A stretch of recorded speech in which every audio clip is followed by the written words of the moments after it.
দেবাশিস দা মলিনা বলেছিলেন complete celebration চাই FC গোয়াকে হারিয়ে, সেটাই করে দেখালেন। না, মলিনার আন্ডারে চ্যাম্পিয়ন হওয়ার পর আপনাদের মনে আছে কিনা জানি না, 99-2000 আমরা আই লিগে 2 ম্যাচ আগে চ্যাম্পিয়ন হয়ে গেছিলাম। তারপরে ইসমাইল সাহেব খেলা ছিল, আমরা ফাল্গুনির 2টো গোল করেছিলাম সেই ম্যাচটাতে, আমরা হেরে গেছিলাম। কমপ্লিসেন্সি চলে আসে, 2টো ম্যাচ আগে চ্যাম্পিয়ন হয়ে গেল। কিন্তু এই টিমটা এতটাই ম্যাচিওর এবং কোচ এতটাই ফোকাস রাখতে পেরেছে। আপনারা দেখেছেন আমরা চ্যাম্পিয়ন হওয়ার পর ক্লাব ফ্ল্যাগ তুলি, আমরা ফ্ল্যাগ তুলে নিয়ে চ্যাম্পিয়ন হয়েও ফ্ল্যাগ তুলে নিই, আমরা ফ্ল্যাগ তুলবো 10 তারিখ। কারণ কি, এই ফোকাসটাকে আমরা নষ্ট করতে চাই। বম্বে ম্যাচ খুব শক্ত ছিল, 2 গোলে লিড নিয়ে ড্র হয়েছিল, এই ম্যাচটা 2 গোলে জিততে পেরেছি। সেই জন্য এই ফোকাসটা নড়েনি এবং এইটাকে আমাদের কন্টিনিউ করতে হবে টিল আইএসএল কাপ, তবেই আমাদের পুরো সিজনটা শেষ হবে।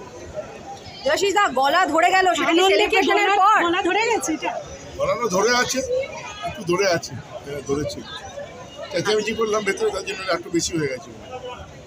এই জয়টাকে মোহনবাগানের সাম্প্রতিককালের অন্যতম সেরা দল বলে মনে করছেন? দেখুন, দল পরপরই ভালো হচ্ছে, নাহলে এই 3 বছর 4 বছর থেকে সাফল্য মোহনবাগান পাচ্ছে, সেটা ঈশ্বরীয় সাফল্য। আইএসএল কাপ, ডুরান্ড কাপ, গত বছর আইএসএল শিল্ড, এবছর আইএসএল শিল্ড, এটা ঈশ্বরীয় সাফল্য। ভারতবর্ষের কোন ক্লাবে ছুঁতে পারবে? তো এই সাফল্য শুধু এই বছরের টিম ভালো, গত বছর খারাপ ছিল তা নয়, কিন্তু আমাদের এই মোহনবাগান সুপার জায়ান্ট প্রত্যেক বছর আমরা চেষ্টা করি আরও ভালো টিম করতে। পরের বছরও সেটাই আমরা চেষ্টা করবো, এর থেকেও আরও ভালো টিম। সেই জায়গায় দাঁড়িয়ে নিজেকে কত নম্বর দেবেন আপনি? নম্বরটা দেখুন, নম্বর আমি নিজেকে কখনোই দেবো না, এটা সম্পূর্ণ টিমের সাফল্য।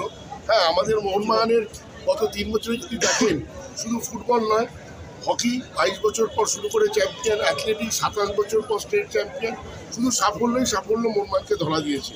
যেমন সম্পূর্ণ এখানে mister Sanjiv Goenka and company এবং ক্লাবের যে সমন্বয়, সেই সমন্বয়ের সাফল্য। এবং আজকে আমাদের মধ্যে যে পারস্পরিক আন্তরিকতা আছে ক্লাব এবং কোম্পানির মানুষজনের মধ্যে, সেটা কি আমার মনে হয় অন্য ক্লাবেদের শিক্ষণীয় বিষয়।